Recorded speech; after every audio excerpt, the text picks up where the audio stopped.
अधिवेशनाची तारीख घोषित झालेली आहे।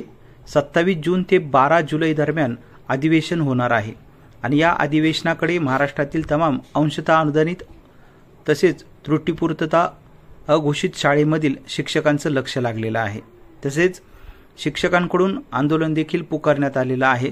27 जून पासून आंदोलन देखील आझाद मैदान मुंबई या ठिकाणी पुकारण्यात आलेलं आहे। त्यामुळे आता अघोषित अंशतः अनुदानित शाळांना अनुदानाचा पुढचा टप्पा प्रचलितनुसार 1 जानेवारीपासून मिळणार का, असा देखील प्रश्न उपस्थित झालेला आहे।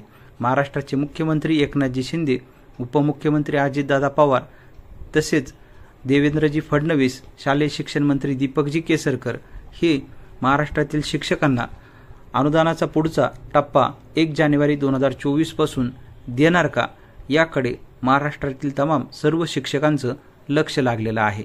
यामध्ये जवळपास 60,000 शिक्षक हे या अनुदानाच्या टप्प्यामध्ये आहेत, तर 60,000 शिक्षकांना निश्चित याचा फायदा होऊ शकतो।